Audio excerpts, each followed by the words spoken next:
La plus grande opération militaire invisible de tous les temps. Post-Q du 1er novembre 2017, l'armée est la seule solution.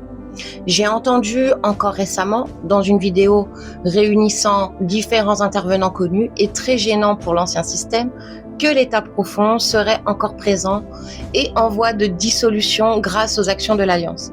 C'est une bonne lecture des faits, mais partielle à mon sens. Il n'y a pas de monde parallèle, il n'y en a plus qu'un seul. L'Alliance fait sciemment croire qu'il en reste deux pour des raisons stratégiques essentielles et surtout pour ne pas choquer brutalement les consciences collectives.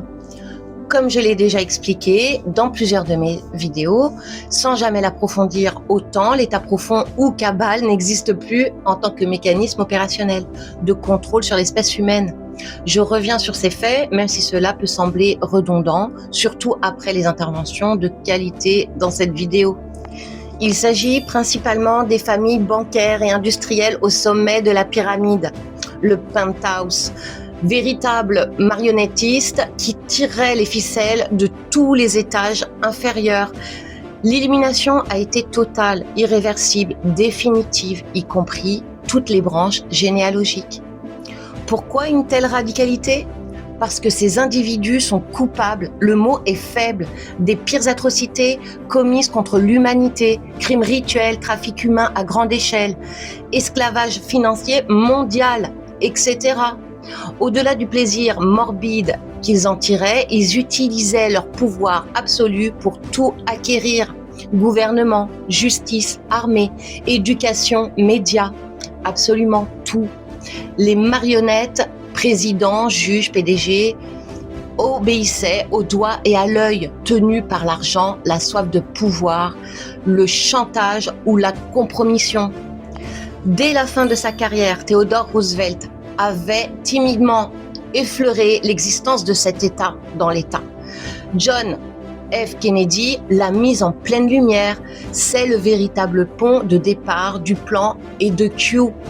Une entité ultra secrète s'est constituée, généraux, hauts gradés, civils patriotes infiltrés dans les administrations. Il a fallu des décennies contre les obstacles. La cabale était partout, les traîtres innombrables, les oreilles omniprésentes. Certains ont dû organiser leur mort, comme J.R. John Kennedy, pour échapper à l'assassinat. Reagan a survécu à une tentative puis a abandonné le plan. D'autres figures, show business, politiques, ont été éliminées pour avoir approché la vérité. 2012 marque le début de la fin. Le plan mûrit, s'affine, s'accélère. 2015, l'armée approche Trump. Choix stratégique. Il n'est pas corruptible. Son état d'esprit est aligné sur la souveraineté et la lutte contre la corruption. Dès 2017, liquidation des hautes sphères, la crème de la crème, des criminels planétaires, exécution après procès sommaire, surtout à Guantanamo, descendance incluse. Même sort pour de nombreuses personnalités publiques, politiques, industrielles ou people impliquées dans le sordide. Pour les marionnettes restantes, figures médiatisées, remplacement massif par l'Alliance, sosie, masque, CGI, deepfake, elles restent en place pour accentuer l'éveil et le déformatage des populations via leur comportement absurde ou révélateur. Changer brutalement le quotidien provoquerait chaos et panique. Tout doit paraître normal en surface. L'illusion que l'ancien système persiste est entretenue sciemment pour garder le contrôle discret des institutions et permettre une prise de conscience progressive et non traumatique. En conclusion, vous assistez à la mise en place graduelle d'une nouvelle société, échange équitable, partage, économie saine et souveraine. Les effets visibles restent discrets, c'est voulu.